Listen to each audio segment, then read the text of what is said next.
Vale, bueno, pues oye, buenas tardes a todos. Un millón de gracias por venir, a los que estéis aquí, a los que estéis al otro lado de la cámara. Bueno, un minuto para presentar la sesión. Como sabéis, esta es la tercera sesión de un ciclo de 3 conferencias relacionadas con el ámbito de Family Office, donde repasamos, si recordáis, en la primera la importancia del patrimonio familiar o de prestar la atención debida en el marco adecuado al patrimonio familiar. La segunda en la que hablamos los recursos que se deberían poner encima de la mesa para la gestión de este patrimonio, y esta tercera en la que vamos a hablar ya de la parte, si queréis, más de ejecución, decir, bueno, y ya que hemos recorrido estos 2 pasos anteriores, ¿cómo tenemos que abordar la gestión específicamente de ese patrimonio? ¿Cómo proceder a la toma de decisiones de inversión? ¿Cómo tomar decisiones de inversión? ¿Cómo juntarnos en comités? ¿Cómo procedimentar las decisiones? Para ello, bueno, tenemos a Borja y a Paolo, vienen de Capital, los dos pues llevan en su proyecto profesional, antes en Arcano, pues desde hace entre 10 y 15 años, uno más 10 y otro 15, pero ahí andan una pila de años con ello, y antes con experiencias profesionales previas en el mundo de las finanzas y complementarias a todo ello, y con muchísima experiencia en la gestión de patrimonio familiar. Así que yo creo que es una suerte tenerles con nosotros. Ellos son los que van a desarrollar esta tercera parte, al final de la cual pues tendremos un turno de preguntas, tanto para la gente aquí en presencial como para los que estéis al otro lado, a los que os recordamos que la conferencia se graba. Así que sin más, pues les doy paso y muchas gracias. Pues gracias a ti, Guillermo, y a CCA por permitirnos compartir el encuentro de hoy, y además con el reto de los dos predecesores, que bueno, pues un nivelazo, ¿no?, de ponentes, la verdad. Así que muchísimas gracias por contar con nosotros, y con nada menos que el título, ¿no?, la relevancia de la profesionalización y de los procedimientos de inversión en la oficina familiar.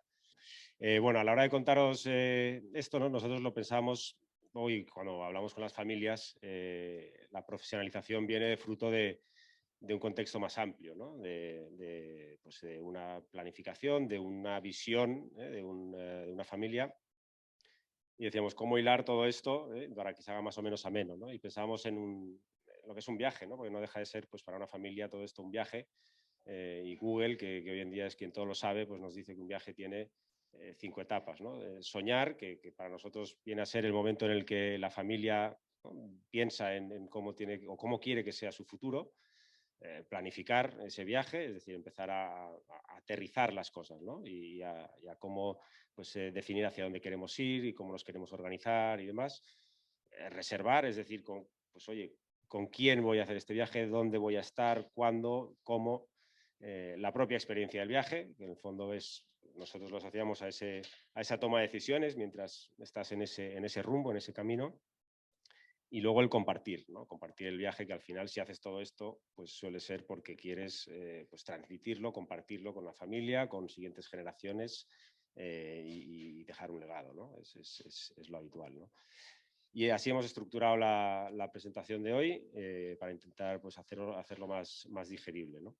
Nos centraremos sobre todo en la parte de profesionalización y de procedimientos de inversión, pero queríamos daros un poco de contexto, ¿no? La parte de soñar nos parece fundamental, es cómo se inicia todo, ¿no? Al final nace de una voluntad de una familia o de una persona que quiere organizarse, que tiene una visión de futuro, y eso requiere, pues, una labor casi filosófica, ¿no?, más conceptual. Es un trabajo más de introspección y de pensar, pues, o el individuo o la familia juntos. Suele ser en un momento de cambio muchas veces, no siempre, pero muchas veces, ¿no? Es fruto, pues, de la venta de un negocio, ¿no? Muchas veces ocurre en ese momento cuando tienes que pensar en cómo organizarte. El negocio suele estar ya organizado, es un elemento que une, mientras que el dinero, una vez has vendido, suele generar a veces, pues, división, ¿no? Es un poco que ya cada uno empieza más a pensar en sí mismo y no tanto en el conjunto, ¿no? Entonces ese es un momento clave. Hay que pensar qué es lo que nos une, qué es lo que queremos compartir. Luego está el aspecto del cambio de rol, ¿no? Yo paso de ser empresario a ser inversor.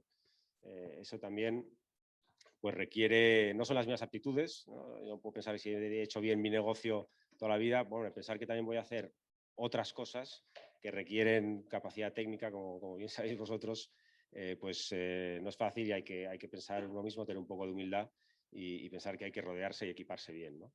Y luego, pues, en esa labor de introspección también pensar qué me diferencia a mí en qué soy quizá mejor que otro, dónde puedo tener ventajas, ¿no? Y en eso ser honesto con uno mismo, ¿no? Muchas veces, la verdad es que cuando hablamos de estos temas con las familias, luego, curiosamente, muchos coinciden en las mismas ventajas competitivas, ¿no? Con lo cual dices, pues esto no es una ventaja competitiva si todos estáis diciendo lo mismo, ¿no? Muchas veces dicen, pues decidimos rápido, ¿no? Todas dicen lo mismo, luego resulta que no es así, o pues todos queremos lo mismo y estamos muy alineados. Bueno, luego te das cuenta cuando trabajas que no es así, ¿no? Entonces, ser honesto con uno mismo es importante, ¿no? Y esto que es una labor, bueno, pues voy a ir por la del medio, tampoco. A ver, ¿la de abajo? Tampoco. Ahora, sí. Sí. Aparte del terreno filosófico, pues requiere también un trabajo práctico, ¿no? Nosotros en esto, pues para esto dedicamos bastante tiempo con las familias, en entrevistas, tenemos pues una metodología para trabajarlo y muchas veces es decir, oye, ¿y todo esto que estás haciendo, para qué lo quieres? ¿No? Este family office que estás constituyendo, ¿para qué lo quieres? ¿Cómo lo quieres? ¿No? Y aquí, aunque sorprenda, porque muchas veces pensamos en el family office como, bueno, pues la oficina de inversiones, en realidad pues hay muchísimas más cosas, ¿no? La labor de filantropía, los servicios de estilo de vida, pues temas de cohesión simplemente o temas de formación. Yo recuerdo casos un poco así que se salen de lo habitual, ¿no? Pues una familia que de hecho trabajamos en un proyecto con ellos que lo que querían era una especie de club familiar. O sea, no era ni una oficina de inversiones ni nada más que un club, un punto de encuentro, ¿no? Cuando ya empieza el factor complejidad, ¿no? De las familias a medida que creces, que pasas de padre, luego hermanos, luego primos, buscar esos puntos de encuentro es complejo, ¿no? Y a veces pues has de ser imaginativo, ¿no? Yo recuerdo que con ellos pues se pensaba en ese club familiar y eso era el family office, ¿no? No asesoraban en inversiones, no asesoraban en fiscalidad, y era un club familiar, un punto de encuentro, ¿no? Hasta aquí, no sé si quieres complementar con algo, Pablo. No, bueno, lo que comentabas de las distintas funciones del Family Office, efectivamente hace que haya Family Office muy heterogéneos. Algunos son puras oficinas de inversiones y otros, sobre todo, que a medida en que se pasa de generación o el número de miembros de la familia aumenta, pues otros aspectos como puede ser la filantropía o el ocuparse también de la formación de los miembros de la familia toma más peso, más relevancia. Bueno, si se consigue... Otra vez, estamos igual, macho. Vale.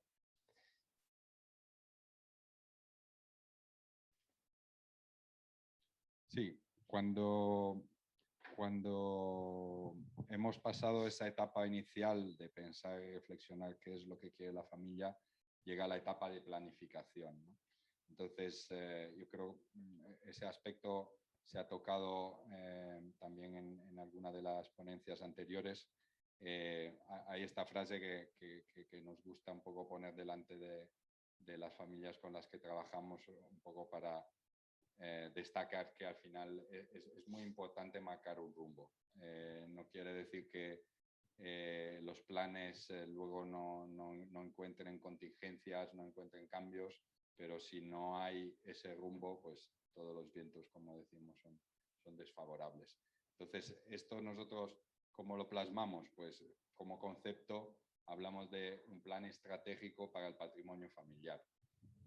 Al final es verdad que la gran parte de las familias son familias empresarias y son perfectamente, están familiarizados con el concepto de un plan estratégico para su empresa y no se soñarían no tener por lo menos ese rumbo marcado. Y sin embargo, muchas veces, teniendo una riqueza, una complejidad que a veces supera la de negocios industriales o negocios operativos, no encontramos mucha familia que no han dibujado ese plan estratégico. Entonces, ¿qué es ese plan estratégico? Pues un documento donde se refleje una estrategia de medio plazo para el patrimonio familiar. Obviamente, el concepto es sencillo, lo que pasa es que luego las dinámicas de cada familia son muy distintas, ¿no? Y ahí es donde el aplicar un método que a la vez sea profesional y flexible, pues es muy importante. Entonces, ¿qué buscamos con esa planificación estratégica? Pues hace que esa hoja de ruta que decíamos antes le permita entender a dónde voy, con quién cuento, con qué recursos cuento para poder llegar a donde quiero llegar y, por lo tanto, cómo puedo hacer que mi patrimonio sea sostenible. Entonces, aquí destacamos 4 aspectos de ese plan estratégico. El primero, de alineación, al final es muchas veces hay cierta reticencia en compartir dentro de la familia ciertos temas. Nos acordamos, por ejemplo, el caso de una familia donde el padre tenía una vocación empresarial muy fuerte. Asumía que los hijos también la tenían y por lo tanto estaban buscando qué manera que otros nuevos negocios podían cohesionar la familia y realmente luego en las entrevistas individuales veíamos que los hijos lo hacían más por espíritu de servicio y por efectivamente querer mantener ese legado familiar, pero no tenían esa vocación empresarial como algo propio. Entonces, siempre son temas interesantes que salen. Luego el tema de anticiparse a las situaciones futuras, muchas veces hay implicaciones fiscales importantes según la estructura que se dibuje y por lo tanto pues no hay que esperar a que surjan los problemas para tener dibujado esa estructura que permita sobre todo el tema de relevo generacional, por ejemplo, que es un punto delicado dentro de la sostenibilidad del patrimonio. Luego, el tema que luego profundizaremos de la profesionalización, o sea, al final no es tanto decir si hay que contar con un equipo externo o no, cuanto que los métodos y procesos que se definan sean en sí profesionales. Entonces, que se basen en criterios objetivos para la toma de decisiones y que en la medida posible haya una accountability de las decisiones que se toman y de cómo se miden luego los resultados. Y por supuesto, pues ahí es la etapa en la cual se tiene que ver con qué medios humanos y materiales se cuenta y luego comentaremos un poco los distintos modelos que existen, tanto con más control interno o más delegación y un poco los pros y cons de esos distintos modelos. Y por último, bueno, planes de contingencia al final no es nada más que anticiparse y un poco, a mí siempre me gusta recordar la definición de riesgo que había leído de riesgo quiere decir que más cosas pueden ocurrir de las que ocurren. O sea que al final el escenario de lo que ocurre nos parece como casi inevitable, pero muchas veces hay otros escenarios alternativos y hay que contemplarlos. Y como no es un poco el objetivo central de la ponencia de hoy, aunque este tema de planificación estratégica para nosotros es algo al que dedicamos mucho esfuerzo y mucho tiempo con nuestros clientes y tenemos un método muy específico desarrollado. Aquí solo lo que queríamos es un poco destacar cuáles son los deliverables, los puntos de un poco de salida de esa planificación estratégica. Porque al final es lo que influye en cómo se estructuran los procesos que luego veremos. Entonces son obvios porque al final es tener una cartera estratégica, un plan de inversiones con muy top-down, o sea, por tipología de activos, cartera financiera, activos privados, inmobiliario, participaciones empresariales.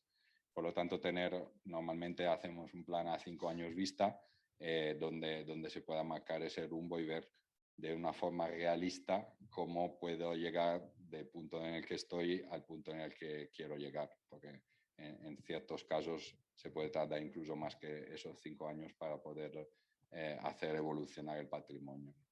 Luego la parte de retorno, el riesgo y el perfil un poco de riesgo que se busca, al final eso condiciona a la hora de analizar oportunidades de inversión, el saber cuál es el nivel retorno que se le tiene que exigir. Sí, Esto, perdona, sí.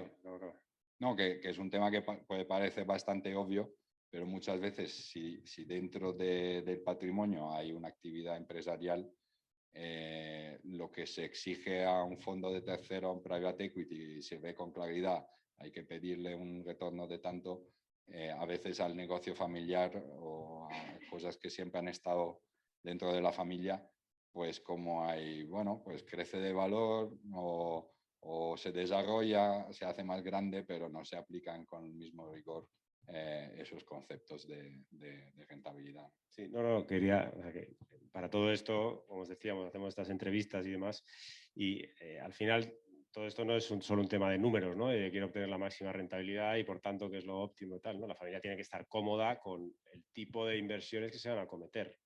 Y aquí nosotros diferenciamos siempre en esas entrevistas y te digas, creo que es una labor didáctica que está bien, que es cuando hablamos de preferencias de inversión, ¿no? Si te gusta más lo financiero, lo inmobiliario y demás, diferenciamos entre qué es lo que tú prefieres, ¿no? O es lo que más te motiva a ti, como si tuvieses que trabajar en ello, y a qué darías prioridad en el patrimonio, ¿no? Y las respuestas realmente varían y eso ayuda, ¿no? Ese proceso de reflexión pues ayuda a que luego pues, puedas guiarles mejor, ¿no? Y bueno, me parece un punto interesante. Y por último, el tipo de estructura que ahora veremos un poco, como decíamos, las distintas soluciones. Hay quien monta su family office, quien se pone en las manos de un multifamily office y hay varios modelos mixtos con distintos niveles de delegación.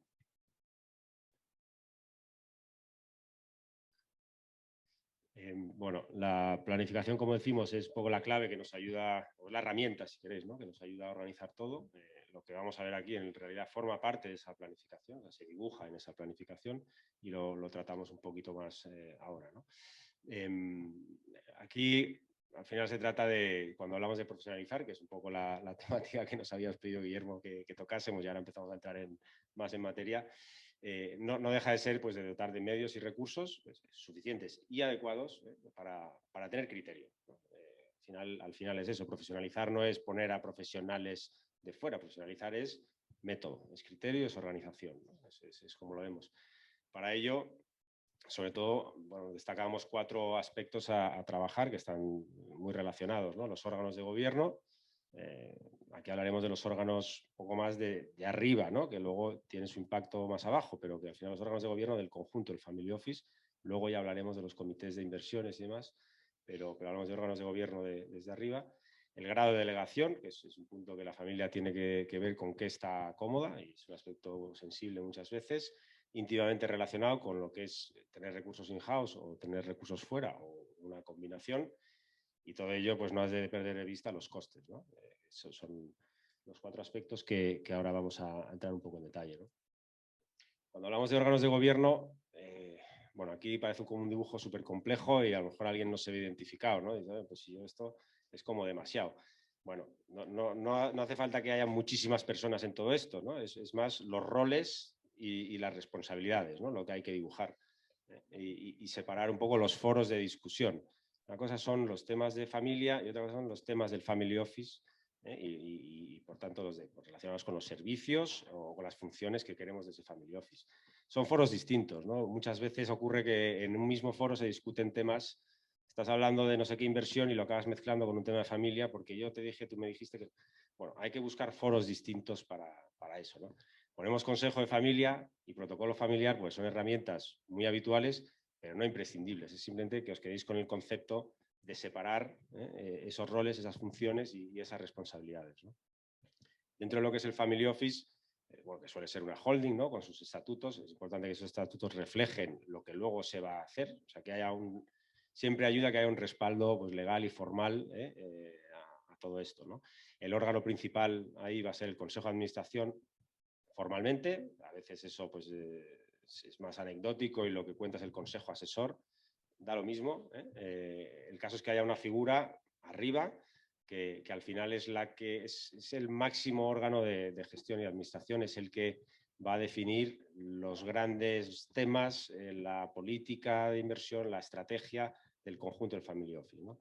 Tampoco es un foro donde normalmente haya que discutir los pequeños detalles de las inversiones, ¿no? O sea, también hay que buscar un poco diferenciar eso, ¿no? Porque si no, pues, un poco lo de que el árbol no te deja ver el bosque, pues te puede llegar a ocurrir, ¿no?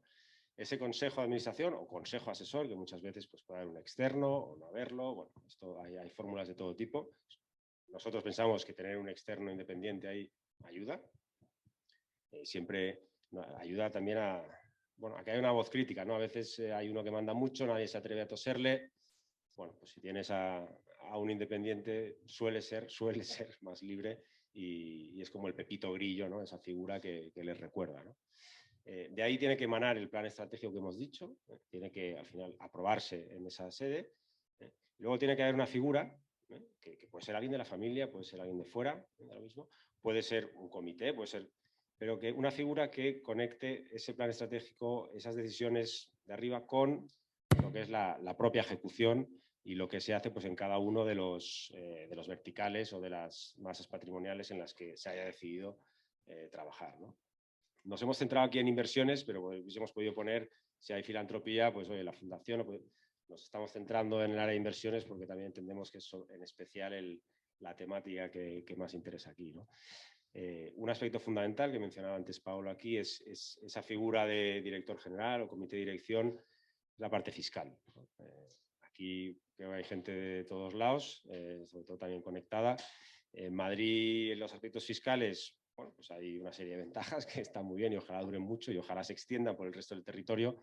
Yo soy de Barcelona y ahí la parte fiscal no es que tenga que ser el motivo para hacer algo, pero desde luego no te puedes despistar, ¿no? Y esa figura es la que tiene que estar coordinada siempre, tener ciertos conocimientos, obviamente, y estar coordinada siempre con los asesores, ¿no? Luego ya entraremos más en lo que son los comités de inversiones propiamente, ¿no? Antes os lo decía, me parece una estructura enorme y tal, y esto cuánta gente y tal. Bueno, queríamos daros algunas referencias, porque al final no es un tema de volumen, ¿no? El número de gente, el volumen es importante, ¿no? El número de gente que necesitas suele ir más relacionado con la complejidad de lo que haces, ¿no?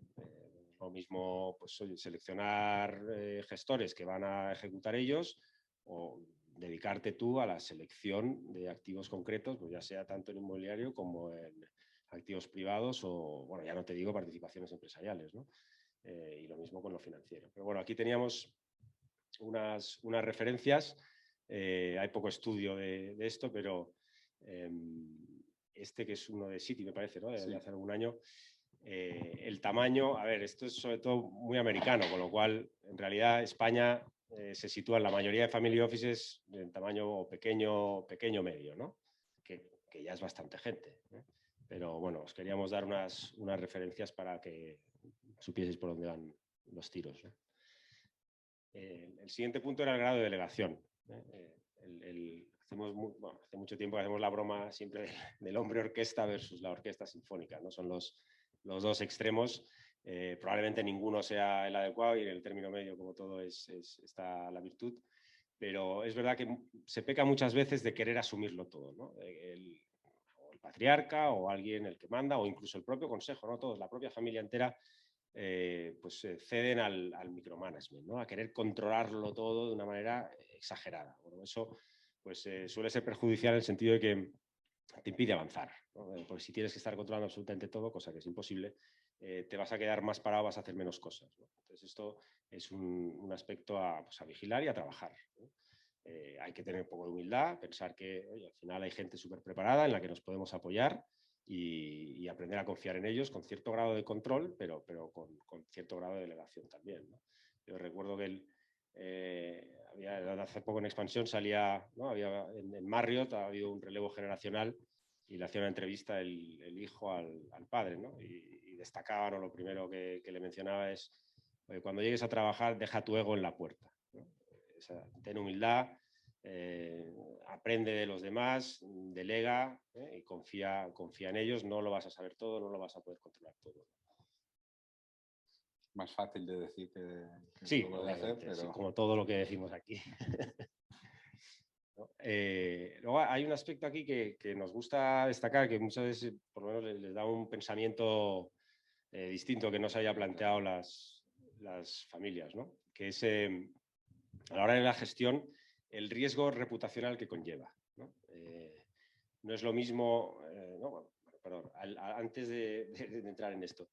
Con esto nos referimos, normalmente las familias en su territorio, en su región, pues si tienen, sobre todo si tienen negocio y si es un negocio importante, pues tienen una reputación, una imagen, la quieren cuidar, la quieren mimar y eso pues tiene su impacto a la hora de la gestión, ¿no? Si el negocio es muy obvio, aquí lo vemos, ¿no? Lo hemos dividido en distintos verticales y según el grado de exposición que tengas, el mensaje es un poco, cuanta más exposición de imagen tengas, sé por lo menos consciente y no te olvides de tener herramientas de control si no lo gestionas tú. Puedes tener un negocio familiar muy asociado a tu imagen, pero delegado en profesionales. Bueno, lo que no puedes hacer es no estar presente en el consejo, no estar muy encima, no estar controlando, ¿no? Porque al final te estás jugando tu imagen.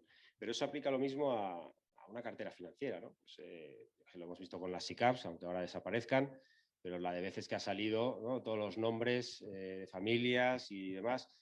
Bueno, y dices, aunque hay un gestor gestionando ahí, bueno, sí, pero sale, pues no sé quién estaba invertido en no sé qué compañía y fíjate el piño que se ha pegado. Bueno, si al final tú no tienes un vehículo, tienes un mandato, no tienes esa exposición, ¿no? Bueno, pues es un tema de controlar un poco esos riesgos reputacionales y poner los medios para tener control allá donde tengas más exposición. Y también evitar de lanzarte en iniciativa que tienen mucha exposición mediática, donde aparte de perder dinero, puedes perder esa reputación, ¿no? Al final, el que pierda dinero en un fondo de cualquier gestora, pues al final no tiene ningún impacto de tipo reputacional y viceversa, pues puede ser un proyecto muy pequeño comparado con la dimensión del patrimonio y sin embargo que tiene una eco a nivel local brutal, con lo cual... Es muy de deportistas ese tema, o sea, por todos lados. Bueno, íntimamente relacionado con eso está el eterno debate de in-house, externalización, ¿no? También aquí, pues una vez más, queríamos daros algunas referencias. Hay un estudio sobre endowments, porque al final, ¿no? Cuando se habla de best practices, que también es un poco lo que se busca, se habla de los endowments, ¿no? Y pues curiosamente los endowments tienen un nivel de externalización bastante importante, ¿no? Aquí, no sé si se ve muy bien, pero bueno, la gráfica de arriba a la izquierda lo que enseña es de los endowments en Estados Unidos, también dividido por tamaño. Los que tienen ocio, que es un outsourced chief investment officer, es decir, bueno, el director de inversiones externalizado. Es más pequeño en los que son mucho más grandes, pero bueno, la media está alrededor del 50%, ¿no? Cuando hablamos de esto, hablamos de que tienen la responsabilidad. No es que tengan un asesor, tienen la responsabilidad delegada fuera en alguien externo al endowment, ¿no? De los que no lo tienen delegado fuera, tienen, pues, sobre todo los grandes, ¿no? Tienen un Chief Investment Officer in-house, pero lo que queríamos destacar aquí es sobre todo el apoyo, o sea, que todos reconocen la necesidad de un apoyo de consultores o de asesores externos, ¿no? La diferencia es un poco esa responsabilidad si se asume o no se asume, ¿no? En general lo que vemos es que los endowments versus las familias, que es la de la derecha, que veis que hay in-house más de la mitad y un híbrido, es decir, casi la totalidad tienen algo in-house y con algo de apoyo. La responsabilidad en los endowments es más fácil que se delegue y en las familias se suele querer tener más amarrada, ¿no? Entonces, bueno, lo digo por eso de las best practices, que es curioso, ¿no? O sea, que la delegación no implica, pues no implica hacer mal las cosas, ¿no? Es uno de los mensajes también que queríamos lanzar. Sí, aquí es otro dato que nos parecía interesante, un poco en el mismo debate, cuánto se hace in-house, cuánto se deja en outsourcing. Al final, lo que veíamos es que hay una relación, una proporcionalidad bastante directa entre activos más de corto plazo, como pueden ser los activos financieros líquidos, la renta fija, renta variable, hedge funds incluso, que se suelen dejar en outsourcing, o sea, delegar la decisión de inversión a terceros, y viceversa, los activos más de largo plazo, donde es mucho más probable que la familia decida mantener el control de las decisiones internamente, ¿no? Entonces, este mapa lo utilizamos también con nuestros clientes para un poco situar y dimensionar lo que es su patrimonio familiar para ver en cierta medida dónde deberían o en qué medida deberían delegar o menos algunos aspectos de esta gestión, ¿no?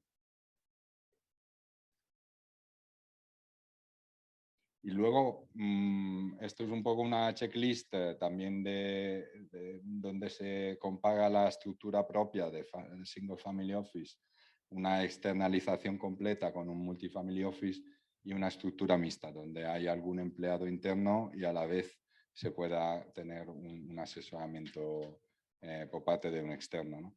Entonces, bueno, al final son algunos de los factores que pueden entrar en esa decisión.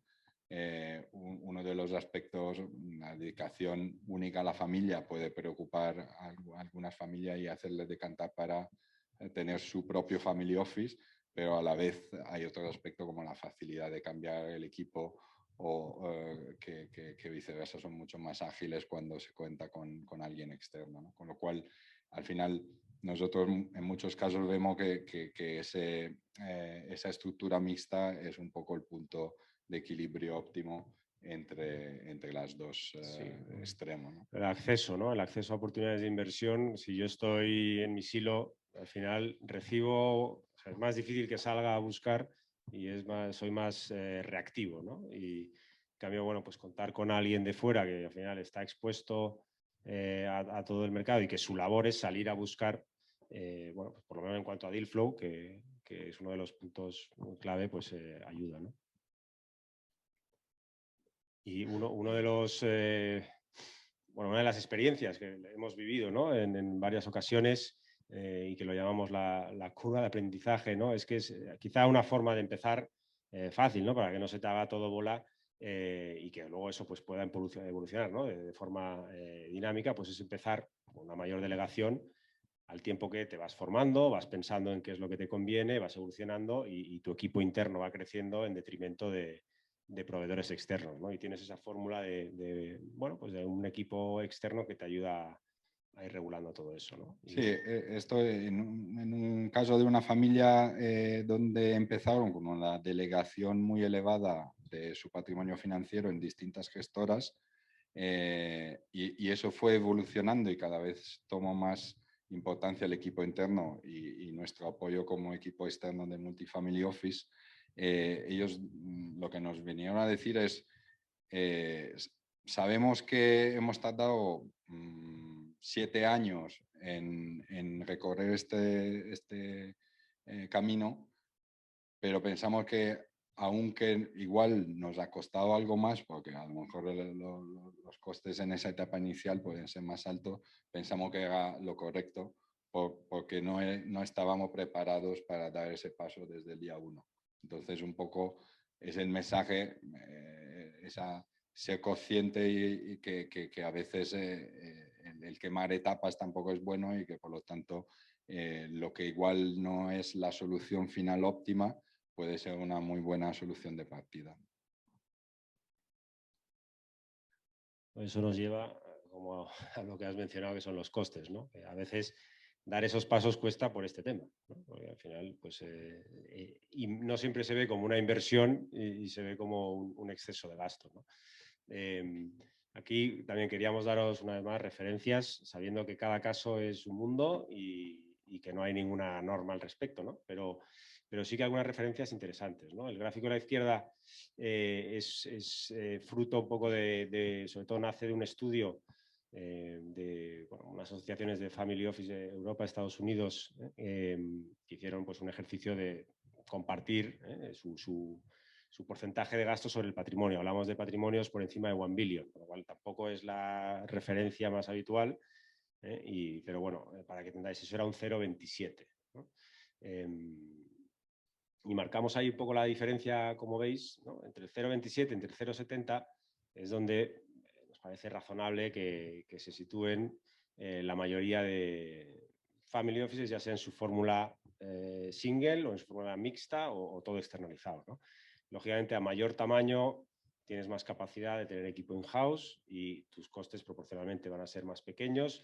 Por tanto, como veis, se tiende hacia single family office. A menor tamaño, pues la externalización te puede suponer muchísimas ventajas y cierto control de costes, ¿no? Para determinados patrimonios, tener un equipo in-house sería algo pues, probablemente excesivo, que se situaría en la zona amarilla, ¿no? Y pues eso no es necesario.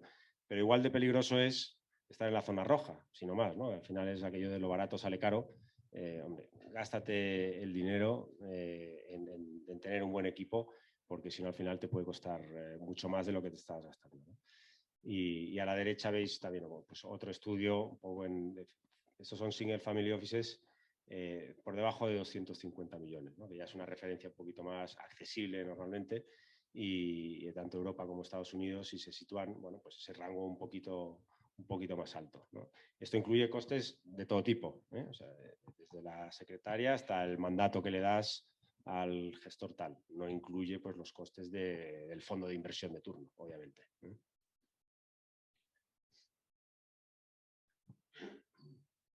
Y llegamos al punto que en el viaje imaginario que hemos dibujado para la familia es el momento de la experiencia y con eso a lo que nos referimos es, bueno, vale, y una vez puesto en marcha todo esto con la mejor de las intenciones, cómo se maneja y cuáles son donde pueden encontrar dificultades y cuáles son los aspectos importantes, ¿no? Al final, obviamente se pueden tomar buenas o malas decisiones de inversión, pero lo importante es que los procesos sean buenos. Entonces, al final, por eso hablamos de proceso de toma de decisiones, porque es uno de los aspectos más delicados de cualquier organización, no solo las familiares, y cómo gestionar un comité de inversiones y los equipos de trabajo, ¿no?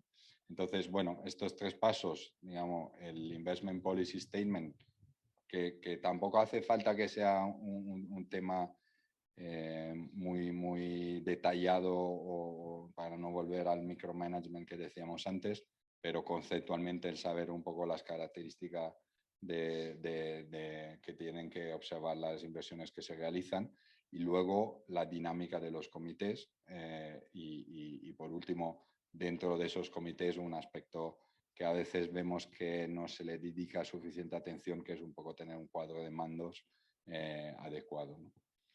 Entonces, el Investment Policy Statement, yo creo que hay poco que comentar sobre eso, porque al final es cuestión de traer disciplina y la disciplina que sirve, pues a evitar de dar esos bandazos entre codicia y miedo excesivo que muchas veces hacen que los inversores no consigan todo el potencial de los mercados que podrían alcanzar, ¿no?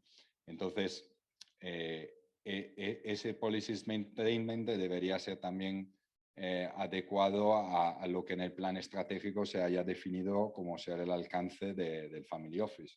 Si al final hemos decidido que nos vamos a centrar mucho en temas inmobiliarios, pues habrá mucho detalle en ese ámbito y menos a lo mejor en temas de infraestructuras, que donde no se ha decidido dedicarle un espacio importante, ¿no? Y luego, bueno, en función de la tipología de inversiones y, por supuesto, en función del peso, del tamaño que eso tienen dentro del patrimonio. Yo creo que más interesante es ver el tema un poco de los comités, de los equipos de trabajo. Aquí hemos hecho una especie de matriz un poco con distintas posibilidades de trabajo, poniendo en vertical pues, que puede haber un comité único o puede haber comités por distintas clases de activos. O equipos de trabajo, al final O se nos equipos de llena la trabajo. boca de la palabra comités y tienes todo comités y acabas no haciendo nada, ¿no? Pero que es un poco la mentalidad.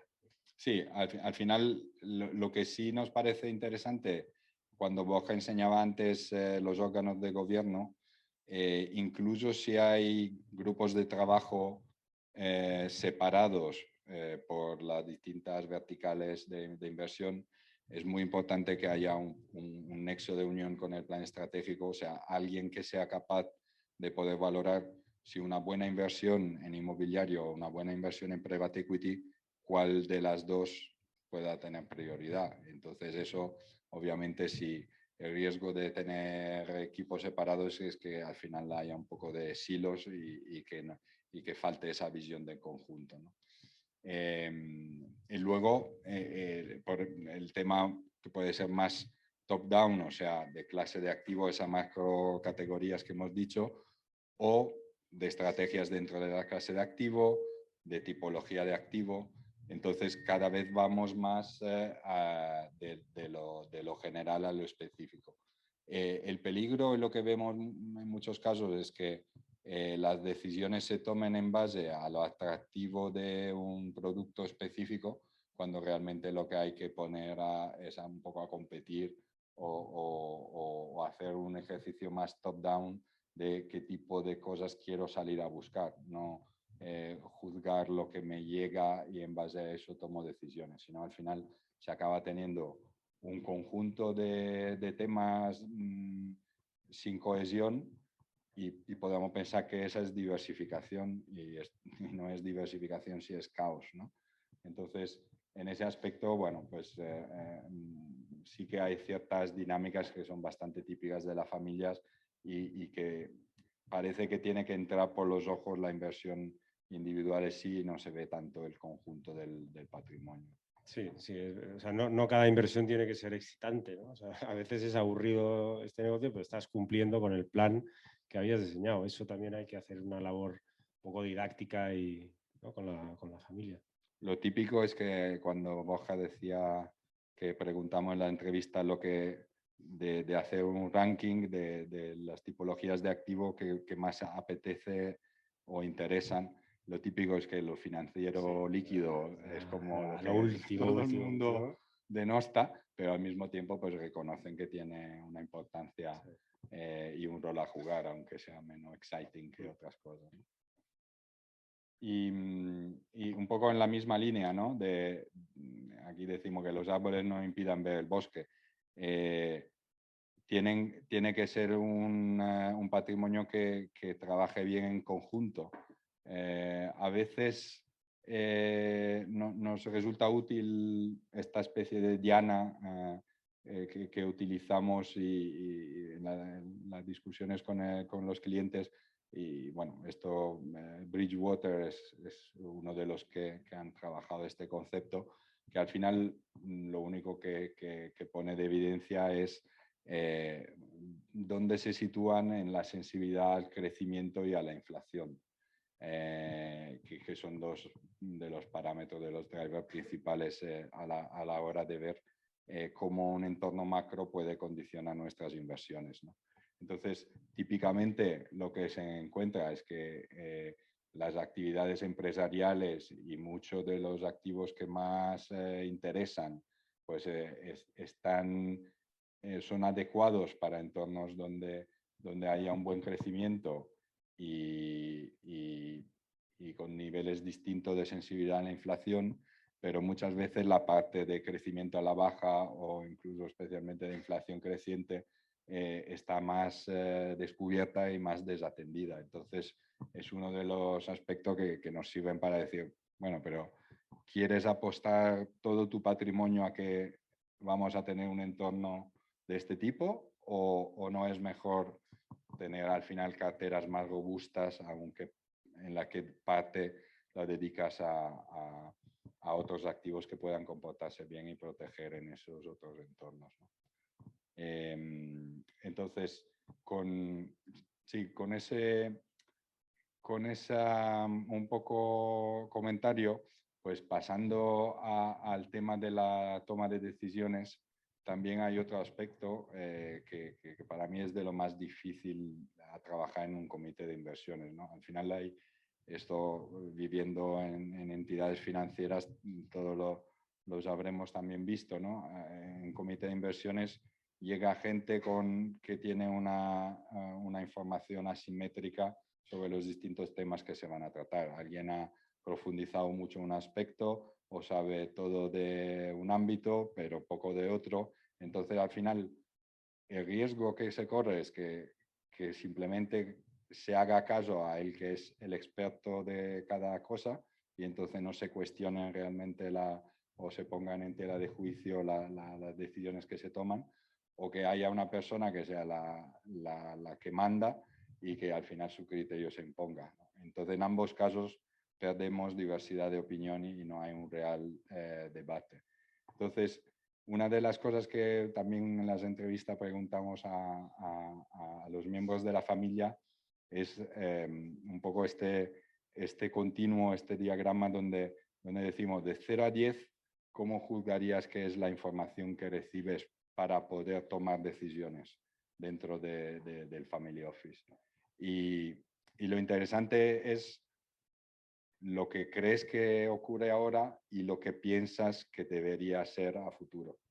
Entonces, a veces quizá la tendencia es, oye, avasallamos a los accionistas de información para que sea completa, para que sea lo más detallada posible, y a lo mejor hay ciertos miembros de la familia que lo que quieren, como aquí pasaba una de las personas, dicen, el nivel de detalle o de información recibida es muy elevado, pero a mí me gustaría que fuera menos. Entonces, no necesariamente más es mejor, ¿no? Entonces, hay que saber diferenciar bien el rol también dentro de la familia de accionista, del rol de ejecutivo o de persona involucrada en la toma de decisiones. Puede haber alguien que simplemente decida o sea consciente de que no tiene la formación o la dedicación necesaria para poder estar involucrado en esa toma de decisiones. Entonces, es un aspecto donde no creo que exista un óptimo para todos los family office, pero sí merece mucho la pena dedicar una reflexión abierta y honesta a este tipo de temas, ¿no?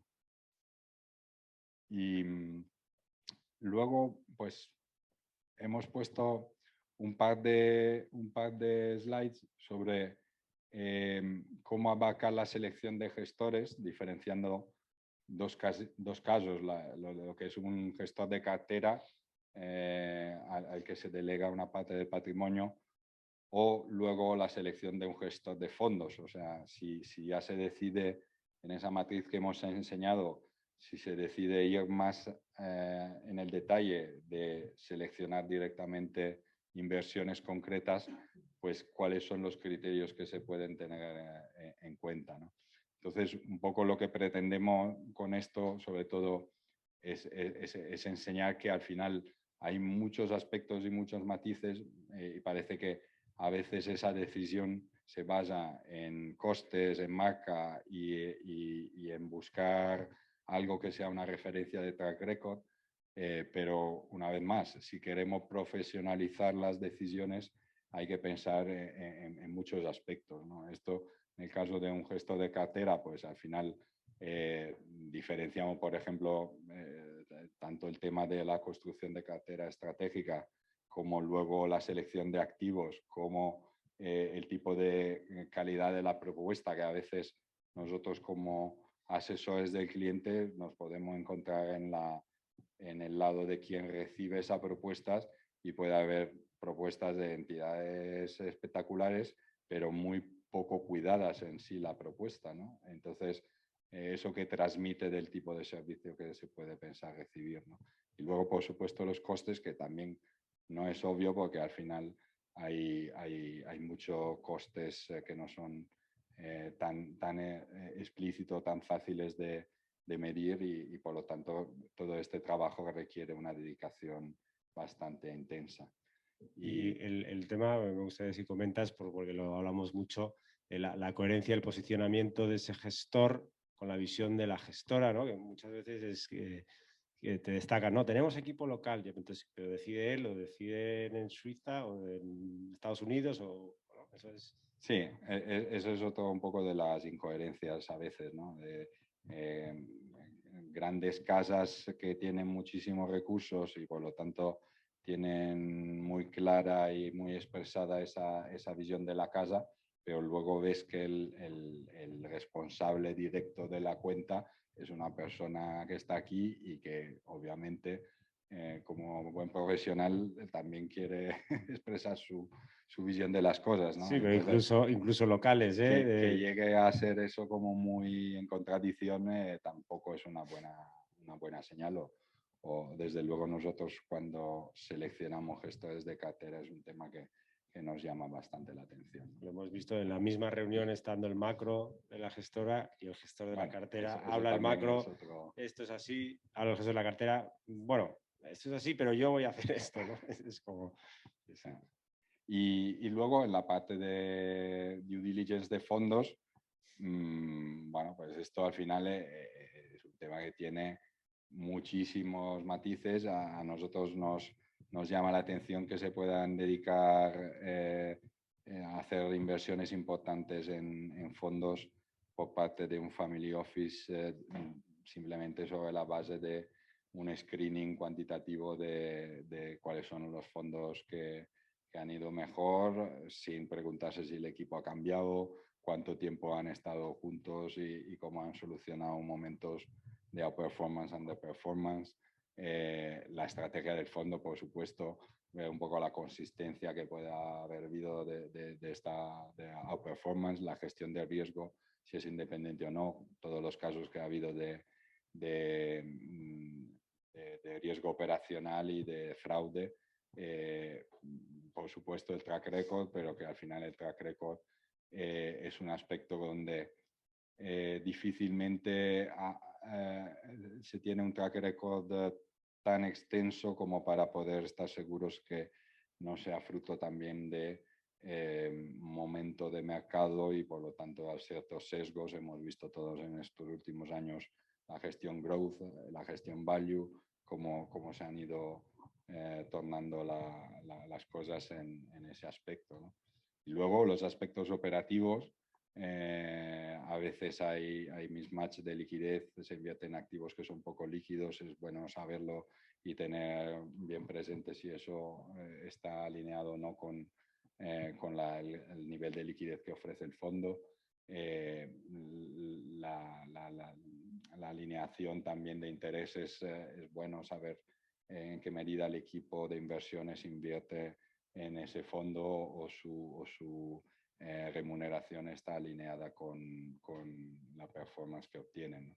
Y todo esto, pues, es muy difícil hacerlo de forma aislada en un despacho mirando a Bloomberg o Morningstar o lo que sea. Y bueno, nosotros le dedicamos mucha atención a estos aspectos, también, por supuesto, teniendo reuniones con los gestores, teniendo acceso a informes y a cartas de años anteriores, un poco a hacer un trabajo riguroso para que al final no hay que tener un universo enorme de fondos, pero cada uno sea analizado de forma concienzuda, ¿no? Y por último, un poco para esta etapa de cómo se lleva los comités, lo que decíamos de cuadro de mandos.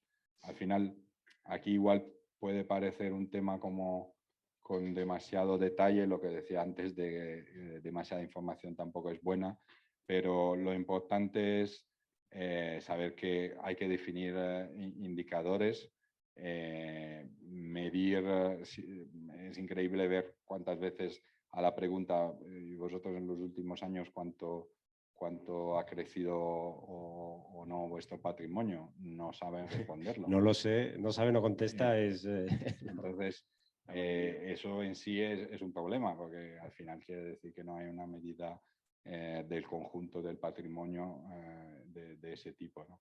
Entonces, no vamos a entrar un poco en cada uno de ellos, pero la frecuencia puede ser muy distinta, obviamente, para una cartera de private equity que un poco hay que mirarlo con un horizonte año a año de lo que es la volatilidad de una cartera financiera, donde es mucho más fácil tener esa medida de riesgo más al día, ¿no? Y luego también a nivel de la organización, también saber, oye, cuántos proyectos se han analizado, cuántos proyectos se han presentado, cuántos proyectos se han aprobado para tener por lo menos una idea de ese embudo, ese filtro que se va haciendo de las oportunidades, que tampoco tiene sentido analizar 50 para luego invertir una, ser demasiado selectivos, porque se están consumiendo recursos de análisis que se podrían destinar a otras cosas, ¿no? Bueno, son ejemplos, pero un poco yo creo el mensaje clave que queríamos dejar es que lo que no se mide no se controla, y que por lo tanto pues hay que tener un mínimo de medición y de indicadores claros también a esos efectos. Bueno, y como última etapa ya de este viaje, pues es compartir, ¿no? Ya he montado todo esto y con esto cerramos. Al final es para compartirlo y la profesionalización pues ayuda a eso, ¿no? Al final aquí también pensamos un poco en el símil con la empresa familiar, ¿no? Que ya esto se ha hablado muchísimo de la muerte de la empresa familiar a medida que pasan las generaciones, pues al final, con el patrimonio, con la riqueza. La riqueza es lo tangible y lo intangible, ¿eh? No hablamos solo de dinero. Si no te preocupas, si no te ocupas, pues al final pues va a ir desapareciendo, ¿no? Profesionalizar, que es un poco el mensaje, de tener buenas prácticas, apoyarse bien, te va a ayudar a esa sostenibilidad en el tiempo del patrimonio, ¿no? A medida que pasa el tiempo se incrementa la complejidad del patrimonio muchas veces, de la familia desde luego, y pues para eso hay que poner medios, ¿no? Pues ya hemos hablado de todo ello, la gobernanza, mecanismos de liquidez para evitar la jaula de oro y un aspecto fundamental que es la educación, la formación, ¿no? Que eso ayuda a generar un legado y a mantener pues ese patrimonio en el tiempo, ¿no? Y con esto cerramos y bueno, os agradecemos que nos hayáis escuchado este ratito y abiertos a las preguntas que podáis tener tanto aquí en la sala como los que os habéis conectado.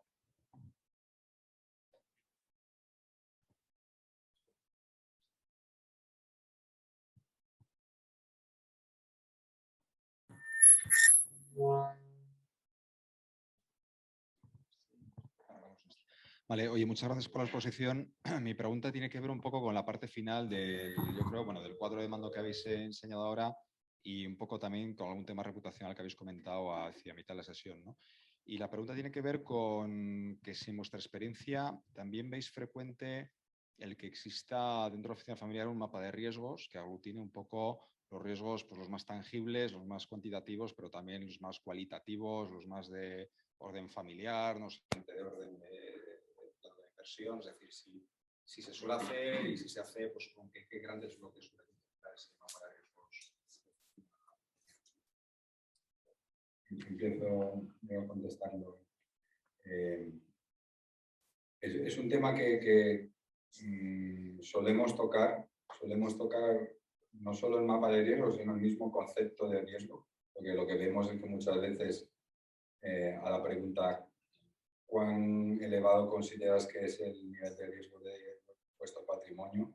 Las respuestas son muy dispares, porque a lo mejor un concentrado como puede ser una posición empresarial se considera que es de bajo riesgo, simplemente por la ilusión de control que da, porque como lo controlo yo y sé de esto, es de bajo riesgo. Bueno, vale, pero objetivamente no es de bajo riesgo por esto.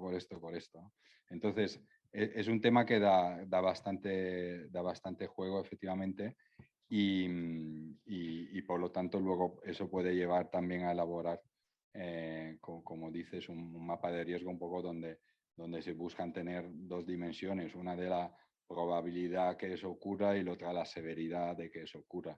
Entonces, para nosotros uno de los aspectos importantes siempre es destacar que uno puede tener la mejor inversión del mundo y por lo tanto querer concentrar todo su patrimonio en esa inversión maravillosa, pero tiene que ser consciente de que la baja probabilidad de que ocurra algo con eso hunde completamente el patrimonio, ¿no? Y entonces de ahí un poco ahondar en el tema de la diversificación y de buscar cosas que se muevan por lo menos de forma complementaria y anticíclica o puesta entre ellas, ¿no?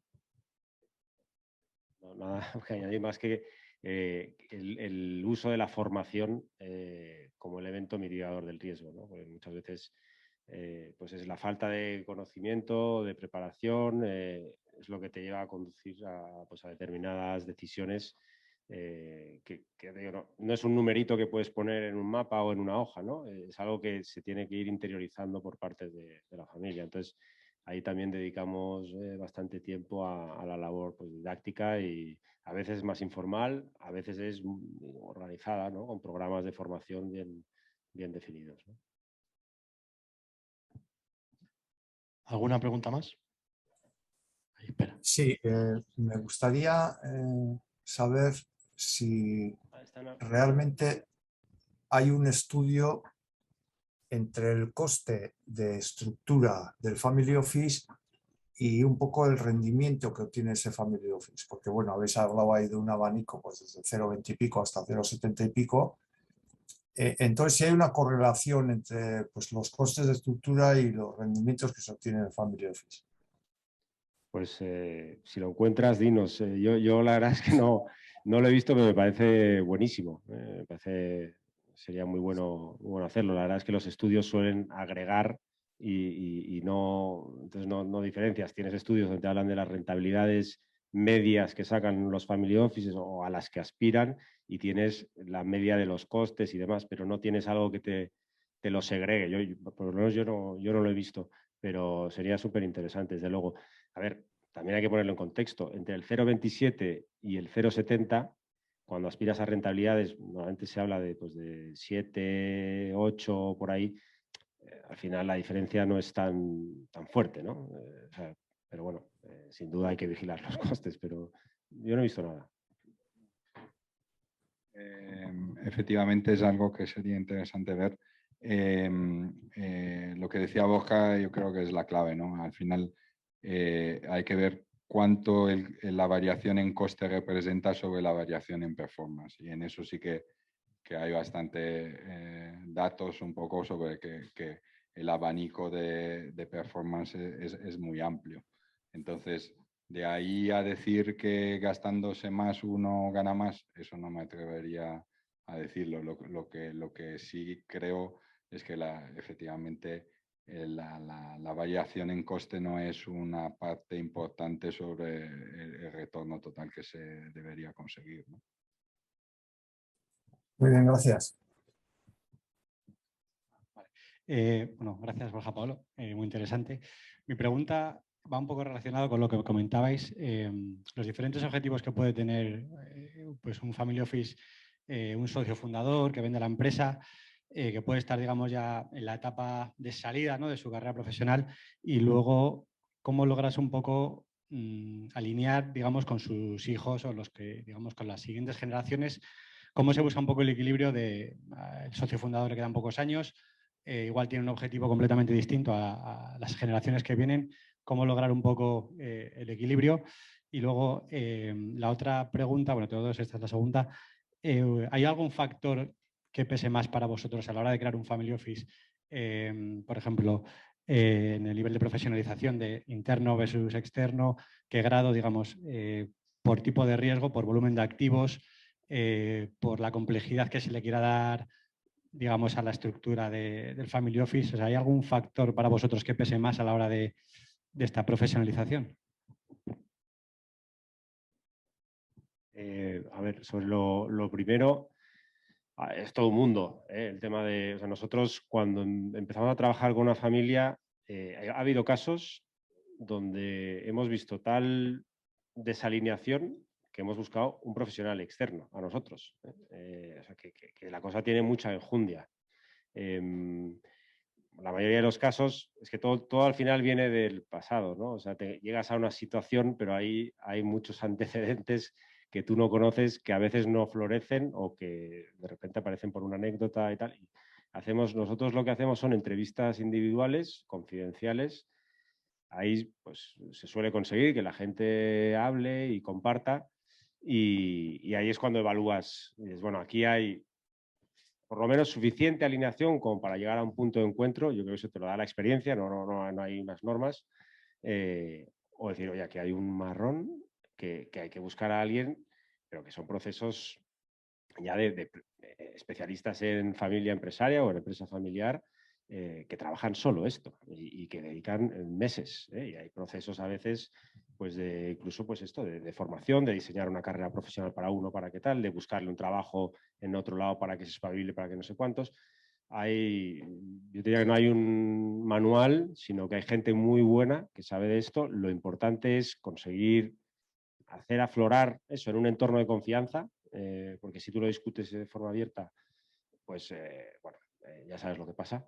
Y en eso, pues ser un poco cuidadoso y bueno, y entonces intentar buscar la ayuda en el caso necesario. Ya te digo, a nosotros nos ha pasado que estábamos pensando, bueno, vamos a hacer aquí un plan chulísimo de inversiones y tal, y decir, aquí, o sea, aquí nos salimos, damos un paso al lado, que venga alguien que lo trabaje bien y si sale algo de eso, porque a veces, pues, oye, a veces tú la naturaleza humana, a veces tienes que cambiarla, ¿no?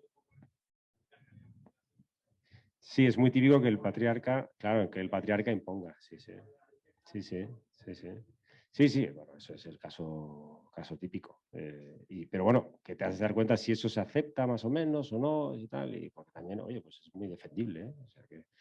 Y la segunda pregunta, se me ha olvidado. Sobre factores. Sí, yo creo que si hay algún factor en el nivel de profesionalización que pese más en plan la complejidad que se le quiere dar al family office, el tamaño, el relevo intergeneracional, o sea, si hay algún factor que pese más, porque... Para decidir montarlo. Sí, para decidir montarlo y qué nivel de estructura, de dotarle. Sí, al final lo que enseñamos un poco de los costes y a medida que el tamaño del patrimonio se incrementa, pues se pueden conseguir abaratar el coste en porcentaje y a la vez es más común que haya una estructura de single family office, una estructura montada apósitamente, ¿no? Entonces, en ese aspecto, lo que sí hemos visto un poco es que en el rango de entre 20 millones y 200 millones no suelen salir los números para montarse un family office profesional. Obviamente, si al final, si uno delega y da mandatos, puede hacerlo con el patrimonio que sea y decidir hacerlo todo in-house, ¿no? Pero si se quiere tener ese tipo de dinámica de comités, de tener algún externo del consejo, cosas de este tipo, vemos que en ese rango es donde los multifamily office pues juegan un rol más preponderante en la profesionalización frente a los single family office, ¿no?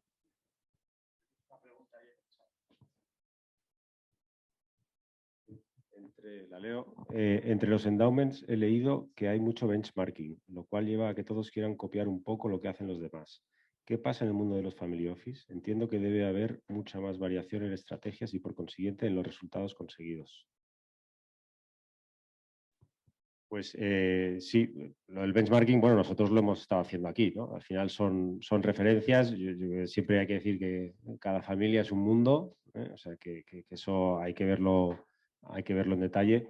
El riesgo del benchmarking es que a lo mejor pues pienses que lo que hacen otros es lo que te conviene a ti. O sea, ¿no? Ahí es verdad que siempre insistimos en ese proceso de reflexión interna y de trabajarlo bien. Y si no sabes hacerlo tú, pues busca a alguien que te ayude para hacerte al final un traje a medida, ¿no? O sea, el benchmarking pues son referencias, pero que no necesariamente tienen que aplicar a cada caso. Sí, hace ya bastante años hicimos un trabajo en el cual hicimos entrevistas con directores de family office de tamaño muy potente en Estados Unidos, en España y a nivel europeo. Bueno, y con endowments también. Y entonces vas desde el de Amancio Ortega, que invierte en los inmuebles donde pasa la procesión del pueblo, y esa es su estrategia y se conoce maravillosamente bien ese entorno, a otros que son family office de empresarios tecnológicos y que dedican a saco todo a venture capital y a iniciativas de este tipo. ¿Es un modelo mejor que otro o hay una... Eso hace que sean heterogéneas también luego las performances y por lo tanto que se pueda decir que cada uno va por libre? Pues seguramente más que en el mundo de los endowments. Yo creo que estoy de acuerdo con lo que se ha comentado.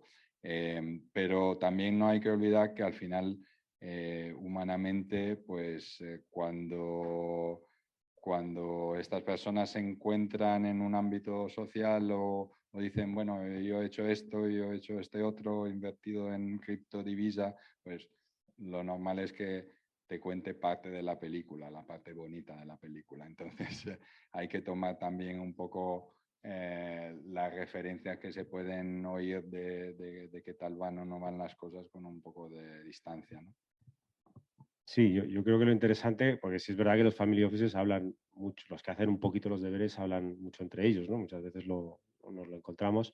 Pero a veces se habla mucho del asset allocation y se habla mucho de las inversiones y no se habla de los métodos o de los procesos, ¿no? Y yo creo que esa es la parte donde, pues al que le estén yendo, o que tú sepas que le están yendo bien las cosas y durante mucho tiempo, pues que te fijes más que en dónde ha invertido, porque él lo habrá hecho por sus razones, en el por qué, en cómo se ha organizado, ¿no? y en esos procesos, ¿no? Que al final es un poco de lo que hemos hablado hoy.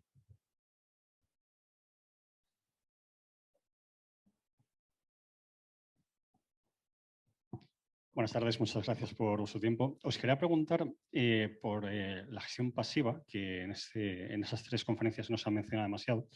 Y tengo curiosidad por saber si vosotros estáis viendo que el aumento de la popularidad de la gestión pasiva esté afectando a cómo se gestiona un family office, qué tipo de profesionales se contrata, cuántos se contratan, los costes, este tipo de cosas. Porque evidentemente es una tendencia que, al menos me refiero a lo que es la parte más líquida de lo que es el patrimonio de la familia, ¿no? Porque evidentemente en la industria de fondos, por ejemplo, pues esta tiene un efecto devastador, pero yo personalmente no tengo muy claro cómo está afectando a un family office, específicamente un family office. Pues una pregunta interesante. La premisa que comentabas, al final es verdad que la parte de inversiones financieras líquidas es una de las componentes y muchas veces no es la que más tiempo requiere dentro del family office. No digo patrimonio, puede ser que sea la parte preponderante del patrimonio, pero en cuanto a dedicación de tiempo de recursos, no necesariamente es la que más tiempo lleva. Entonces, dicho eso, al final, sin duda, la industria de fondos ha cambiado mucho por la inversión pasiva. Sigue habiendo un cierto deseo de ser los que tienen los mejores gestores y que por lo tanto el decir, mira, que es difícil encontrar gestores que batan a los índices, no impide que por parte de alguien que tenga un patrimonio tan elevado, pues se considere que para él debería buscar algo más. Y entonces en ese aspecto quizá hay algo menos de flujos hacia la inversión pasiva de lo que puede haber en institucionales, donde al final es un tema muy objetivo de coste puro y duro y de ver los resultados, ¿no? Quizá queda todavía esa componente de querer mostrar que puedes alcanzar lo mejor dentro del universo de inversiones posible, aunque muchas veces sea complicado. Lo que también preguntabas si eso está afectando o si vemos que está afectando a la organización, ¿no? A la estructura organizativa. Bueno, yo la verdad es que no hemos percibido, por lo menos yo no hemos percibido que haya habido cambios, porque tampoco la mayoría de family offices concentran en un mismo equipo el asset allocation, si es de la cartera financiera, y si seleccionas a un gestor o seleccionas los fondos o seleccionas los activos directamente, ¿no? Entonces, no, pues sí, hay una tendencia que es inevitable en el mercado, pero yo intuitivamente te diría que no creo que debería cambiar mucho la estructura de los family offices, porque no son tan grandes como para tener especialistas. ¿Sabes? O sea, se concentra bastante en un mismo equipo y bueno, y siempre va a haber, suele haber, siempre ha habido, bueno, siempre no, pero hace ya bastante tiempo que ha habido índices, ETFs y demás, y se han incorporado con naturalidad en las carteras. Y a nivel de estructura organizativa, yo no he percibido que haya habido cambios al respecto.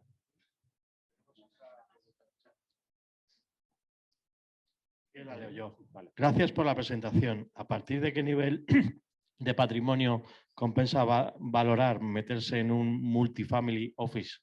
Habéis comentado que a partir de euros 20 mínimo, considerando inmuebles para uso propio. Por otra parte, ¿recomendáis el uso de deuda como parte de estrategia de inversión? Apalancamiento. Gracias. Vale, pues sí, es la pregunta que se repite mucho, ¿no? ¿A partir de qué patrimonio? Nosotros, bueno, por lo menos yo lo que siempre digo es que no depende tanto del patrimonio, sino decir, oye, pues, ¿cuánto me va a costar esto y si estoy dispuesto a pagarlo, ¿no? Pues porque a lo mejor pues hay un patrimonio muy grande, pero no está dispuesto. O sea, al final, y patrimonios más pequeños que dices que no me quiero ocupar absolutamente nada y para mí eso tiene mucho valor, me libera de muchísimo tiempo y pues ya me compensa, ¿no? Y al final hay soluciones, hoy en día es una industria que se ha extendido muchísimo y hay posibilidades pues por debajo de los 20 millones, desde luego, que compensan. El tema es que tengas una masa mínima crítica sobre la que tomar decisiones, por tanto, lo de uso propio, pues para mí queda fuera, donde te compense pagar a alguien pues para que o te ayude o en quien delegar, ¿no? Y básicamente es eso. Sí, porque al final no hay que olvidar que a diferencia de la industria de gestión de activos, donde se fijan unos fees y en función del patrimonio mayor, las fees proporcionalmente crecen de forma prácticamente lineal. En este caso, pues el trabajo que se hace es un trabajo muy intensivo y muy específico, intensivo en recursos y adaptado a la necesidad de cada cliente. Por lo tanto, no es algo que se pueda industrializar. Entonces, al final, como dice Borja, a partir de qué patrimonio merece la pena depende un poco si a ese cliente le merece la pena pagar lo que son unos costes mínimos que justifican ese tipo de estructura tan personalizada, ¿no?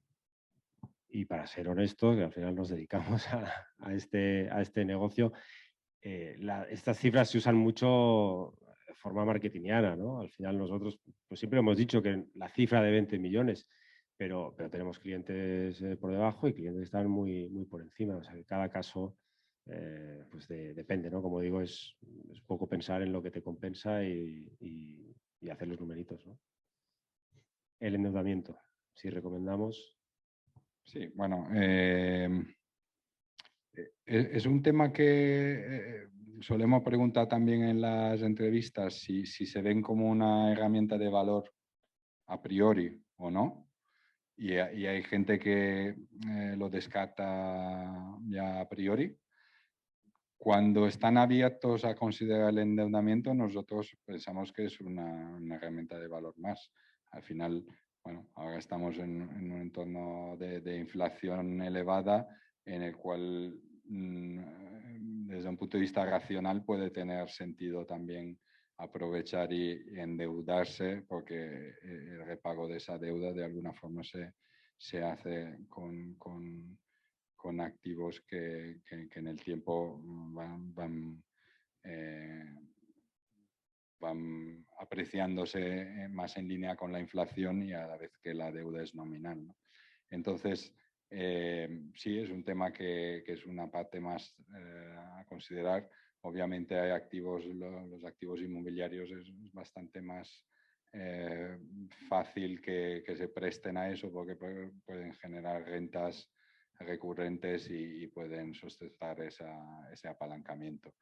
No solemos tampoco exceder en el apalancamiento de activos financieros, ¿no? Puede haber razones muy específicas de hay un evento de liquidez que está previsto dentro de 3 años, en vez de esperar a entonces para empezar a construir una cartera de private equity que tardó 5 años en construir, pues empiezo ahora apalancándome. Eso puede tener sentido, ¿no? Pero no tanto el apalancamiento por querer sacar en sí un retorno más elevado contando con una revalorización que sabemos que luego con las fluctuaciones de los mercados puede llegar o no, ¿no?